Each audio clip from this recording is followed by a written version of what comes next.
Hi friends, welcome back to my channel.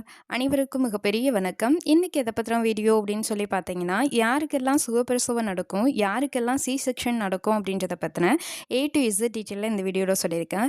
நீங்கள் third ட்ரைமஸ்டர்னு சொல்லக்கூடிய 7, 8, 9 மாதங்களில் இருக்கிறீங்கன்னா இந்த வீடியோ உங்களுக்கு ரொம்ப யூஸ்ஃபுல்லாக இருக்கும்.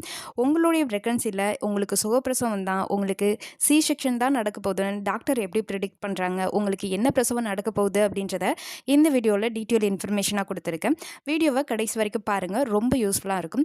நம்ம சேனலை இதான் ஃபர்ஸ்ட் டைம் பார்க்குறீங்கன்னா சேனலை சப்ஸ்கிரைப் பண்ணுங்கள் அண்ட் பக்கத்தில் உள்ள பெல் ஐக்கனுமே கிளிக் பண்ணிக்கோங்க.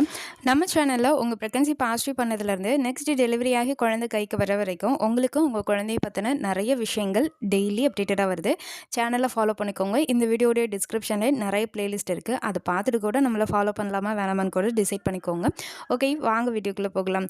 பொதுவாக எல்லாருடைய டெலிவரி பற்றின ஒரு எக்ஸ்பெக்டேஷன் அப்படிங்கிறது எல்லாருக்குமே இருக்கும். எல்லாருமே நினைக்கக்கூடிய ஒரே விஷயம், எனக்கு எப்படியாச்சும் நார்மல் டெலிவரி ஆகிடணும் அப்படின்னு சொல்லி தான் எடுப்போம்.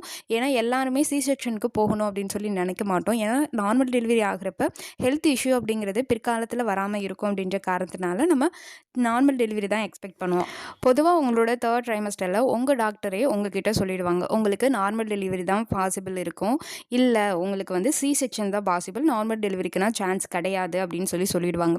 அதுக்கான மெயின் ரீசன் என்ன அப்படின்னு சொல்லி பார்த்தீங்கன்னா, எப்படி இதை வந்து உங்களுக்கு சொல்கிறாங்க அப்படின்னு பார்த்தீங்கன்னா, ஃபர்ஸ்ட்டு டாக்டர் பேபியோட பொசிஷனை மானிட்டர் பண்ணுவாங்க. பேபி ப்ரீச் பொசிஷனில் இருக்காங்களா, செபாலிக் பொசிஷனில் இருக்காங்க, அவங்க என்ன கண்டிஷனில் இருக்காங்க அப்படின்றத பார்ப்பாங்க. ப்ரீச் பொசிஷன் அப்படின்னா குழந்தை உட்கார்ந்த நிலையில் இருக்கக்கூடிய பொசிஷன். அதுவே செபாலிக் பொசிஷன் அப்படின்னா குழந்தை தலை திரும்பி நம்மளுடைய பெல்விக்னு சொல்லக்கூடிய இடுப்பெலும்பில் வந்து ஃபிக்ஸ் ஆகக்கூடிய அந்த பொசிஷன் அப்படிங்கிறது. ப்ரீச் பொசிஷனில் இருக்கிறப்ப குழந்தை தலை திரும்பாத நிலையில் சில பிசியோதெரப்பி பண்ணுவாங்க. அப்படியும் குழந்தை தலை திரும்பலை அப்படின்ற பட்சத்தில் உங்களுக்கு சொல்லிடுவாங்க சி செக்ஷன் தான் அப்படின்னு. இதுவே உங்களுக்கு குழந்தையோட தலையை அவங்க அந்த பிசியோதெரப்பி மூலியமோ இல்லை வேறு நார்மல் எக்ஸசைஸ் மூலியமோ நீங்கள் திருப்பிட்டீங்க அப்படின்னா அப்போ உங்களுக்கு நார்மல் டெலிவரிக்கு பாசிபிள் இருக்குது. செபாலிக் பொசிஷன் அப்படிங்கிறது மெயினாக நார்மல் டெலிவரிக்கான ஒரு மெயின் சிம்டம் அப்படிங்கிறது. உங்களுக்கு நார்மல் டெலிவரி நடக்குமா சி செக்ஷன் நடக்குமா அப்படின்றத டாக்டர் டிசைட் பண்ணுறதுக்கு ஃபர்ஸ்ட் பார்க்கக்கூடிய விஷயம் குழந்தையோட பொசிஷன். ரெண்டாவது, குழந்தை பொசிஷன் எவ்வளோ முக்கியமோ பிளசண்டாவோட பொசிஷன் அப்படிங்கிறது ரொம்ப ரொம்ப முக்கியம். பிளசண்டாவோட பொசிஷன் ஃபண்டல் பிளசண்டா பொசிஷன் இருந்ததா, அதாவது கர்ப்பப்பைக்கு மேலே இருந்தால் ஓகே, அது நார்மல் டெலிவரிக்காக பாசிபிலிட்டிஸ் அதிகமாகவே இருக்குது. ஏன்னா குழந்தையோட தலை திரும்பி நம்மளுக்கு பெல்விக்கில் வந்துருச்சு, அப்போ ஆட்டோமேட்டிக்காக நம்மளுக்கு கர்ப்பப்பையோடைய மேல் பகுதிக்கு பிளசண்டா போயிடும். இப்போ நார்மல் டெலிவரி நடக்குது அப்படின்னா குழந்தை ஃபர்ஸ்ட் வெளியில் வருவாங்க, அதுக்கப்புறம் அதுக்கடுத்து இருக்கக்கூடிய பிளசண்டா அப்படிங்கிறது வெளியில் வரும்.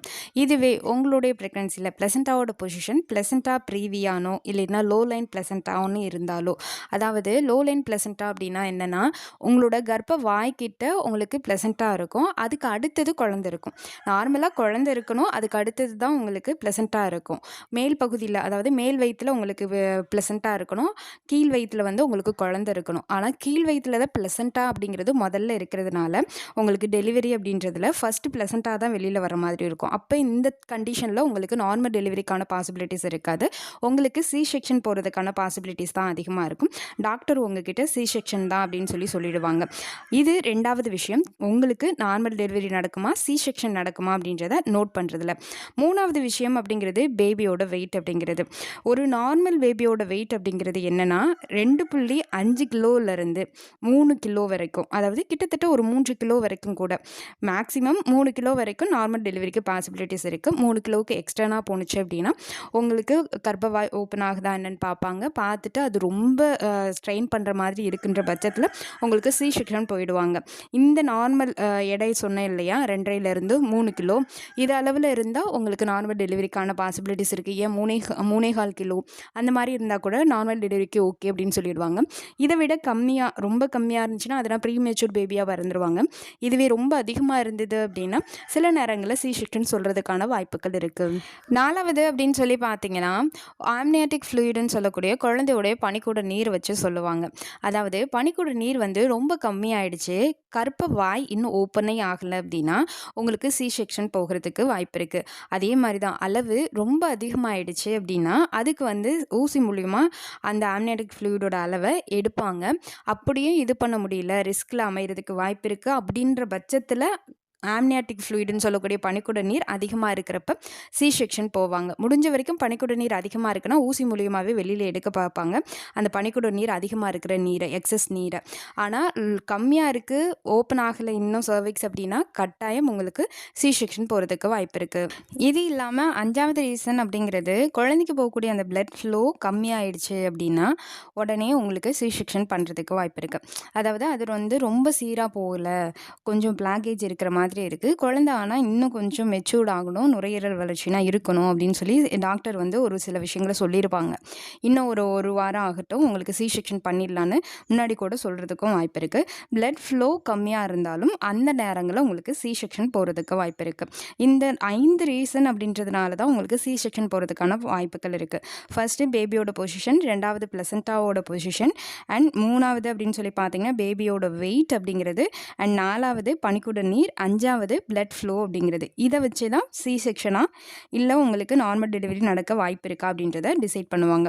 நார்மல் டெலிவரிக்கு கடைசி உங்களுக்கு அந்த 37 வீக் ஆகுது அப்படின்னா அப்போவே நீங்கள் நிறை மாத கர்ப்பிணின்னு சொல்லப்படுவீங்க. அப்போவே உங்களுக்கு எல்லாமே நார்மலாக இருக்குது, எந்தவித பிரச்சனையும் இல்லைன்னா உங்களுக்கு வலி வந்துடுச்சு அப்படின்னா நார்மலாக உங்களுக்கு வலி வரும், ஒரு 2 மணி நேரம் வலி இருக்கும். அப்புறம் அகைன் அந்த வலி இன்க்ரீஸ் ஆகிறதுக்கு அடுத்த ஒரு 2 மணி நேரம் ஆகும். சர்விக்ஸ் ஓப்பன் ஆகுதான்னு டாக்டர் மானிட்டர் பண்ணுவாங்க. சர்விக்ஸ் ஓப்பன் ஆகியிருந்தால் உங்களுக்கு லேபர் வார்டில் அட்மிட் பண்ணி நார்மல் டெலிவரி மாதிரி உங்களுக்கு நார்மல் டெலிவரி அப்படிங்கிறது நடக்கும், நார்மல் டெலிவரி பொறுத்த வரைக்கும். இதில் சி செக்ஷன் அப்படின்னு போனீங்கன்னா சி செக்ஷனில் 2 டைப் இருக்குது. ஆல்ரெடி ஃபிக்ஸ் ஆகியிருக்கும், அதாவது உங்களுக்கு நான் ஏற்கனவே சொன்னல 5 கேட்டகரிஸில் அது வயசில் உங்களுக்கு நார்மல் டெலிவரி நடக்கிறதுக்கு வாய்ப்பு இல்லை, சி செக்ஷன் போகிறதுக்கு தான் வாய்ப்பு இருக்குது அப்படின்னு ஒரு சில விஷயங்கள் சொன்னேன் இல்லையா. அந்த மாதிரி இருக்கிறவங்களுக்கு முன்னாடியே டாக்டர் ஃபிக்ஸடாக சொல்லியிருப்பாங்க. இந்த மாதிரி இருக்கிறது எலக்டிவ் சி செக்ஷன் சொல்லுவாங்க.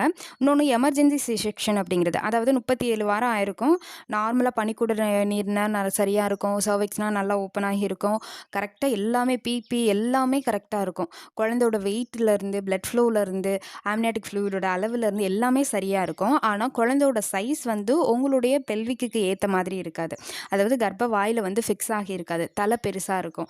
அந்த மாதிரி கண்டிஷனில் எமர்ஜென்சியாக உங்களுக்கு சி செக்ஷன் பண்ணுறதுக்கு வாய்ப்பு இருக்குது. அதே மாதிரி இன்னொரு விஷயம் என்னென்னா, குழந்தைக்கு கொடி சுற்றி இருந்தாலும் உங்களுக்கு எமர்ஜென்சியாக உங்களுக்கு சி செக்ஷன் பண்ணியிருக்கிறதுக்கு வாய்ப்பு இருக்குது. உங்களுக்கு 2 கொடி வரைக்கும் சுற்றி இருக்குது அப்படின்னா நார்மல் டெலிவரி பண்ணுவாங்க. ஆனால் 2க்கு மேற்பட்ட கொடிகள் சுற்றி இருந்தது அப்படின்னா நார்மல் டெலிவரிக்கு ரொம்ப ரிஸ்க் எடுக்க மாட்டாங்க, டைரெக்டாக உங்களுக்கு சி செக்ஷன் போகிறதுக்கு வாய்ப்பு இருக்குது. நான் இந்த வீடியோவில் யாரையும் பயமுத்துறதுக்காக சொல்லலை, எப்படி சி செக்ஷன் அண்ட் நார்மல் டெலிவரின்னு உங்கள் டாக்டர் டிசைட் பண்ணுறாங்க அப்படின்றத நீங்கள் தெரிஞ்சுக்கணும் அப்படின்றதுக்காக நான் சொல்கிறேன். உங்களுக்கு நார்மல் டெலிவரி நடக்கணும் அப்படின்னா லாஸ்ட் ட்ரைமஸ்டரில் டெய்லி 30 to 45 மினிட்ஸ் வாக்கிங் போங்க. அண்ட் டெய்லி நைட்டு தூங்க போகிறதுக்கு முன்னாடி இடுப்போட நல்ல வெதுவெதுப்பான தண்ணீர் ஊற்றிட்டு படுங்க. And squat exercise, duck exercise பண்ணுங்கள், ஸ்குவாட் பண்ணுங்கள், பட்டர்ஃப்ளை யோகாஸ் பண்ணுங்கள். அண்ட் ஸ்ட்ரெஸ் ஃப்ரீயாக இருங்க. நைட்டு வேகமாகவே தூங்குறதுக்கு முயற்சி பண்ணுங்கள். நைட்டு உணவு அப்படிங்கிறது கிட்டத்தட்ட நீங்கள் தூங்குறதுக்கு 2 மணி நேரத்துக்கு முன்னாடி இருக்கிற மாதிரி பார்த்துக்கோங்க. நைட்டு தூங்க போகிறதுக்கு முன்னாடி ஒரு கிளாஸ் பால் குடிச்சிட்டு படுங்க. இதை மட்டும் நீங்கள் ஃபாலோ பண்ணால் போதும். பெருசாக எக்ஸசைஸ் நான் விழுந்து பண்ணணும் அப்படின்னா கிடையாது. உங்களுக்கு கடைசி நேரத்தில் வலினா வந்துருச்சு, சர்விக்ஸ் மட்டும் ஓப்பன் ஆகலைன்னு டாக்டர் உங்களுக்கு சொல்லியிருந்தாங்கன்னா நீங்கள் மாடிப்படி இருந்ததுன்னா மாடிப்படியில் ஒரு 4 டைம் ஏறி இறங்குங்க, சர்விக்ஸ் நல்லாவே ஓப்பன் ஆகிடும். இது ஒரு எக்ஸ்பீரியன்ஸ் அடிப்படையில் நான் சொல்கிறேன். ஏன்னா இது எனக்கு தெரிஞ்ச ஒரு சிஸ்டர், அவங்களோட டெலிவரி அப்போ கர்ப்பப்பை வாய் இன்னும் ஓப்பன் ஆகலைன்னு சொல்லி அவங்களும் அவங்க ஹஸ்பண்டும் சில எக்ஸசைஸ் நடக்கிறது இந்த மாதிரி விஷயங்களை பண்ணிகிட்டு இருந்தாங்க. அப்போ அந்த வழியாக போன ஒரு பாட்டி மாடிப்படி ஏறி இறங்குமா உடனே உங்களுக்கு சர்விக்ஸ் ஓப்பன் ஆகிடும் அப்படின்னு சொன்னாங்க. அவங்க 2 டைம் தான் ஏறி இறங்குனாங்க, சர்விக்ஸ் நல்லாவே ஓப்பன் ஆகிடுச்சு, அவங்களுக்கு நார்மல் டெலிவரியும் ஆகிடுச்சு. அதனால தான் நான் இந்த விஷயத்தை உங்களுக்கு சொல்கிறேன். இந்த வீடியோ பார்த்த போது உங்களுக்கு கண்டிப்பாக சி செக்ஷன் எப்படி இது பண்ணுறாங்க, இல்லை நார்மல் டெலிவரி எதுக்காக பண்ணுறாங்க, என்னென்ன டிஃபிகல்ட்னா இருக்கும் அப்படின்றது தெரிஞ்சிருக்கும்னு நினைக்கிறேன்.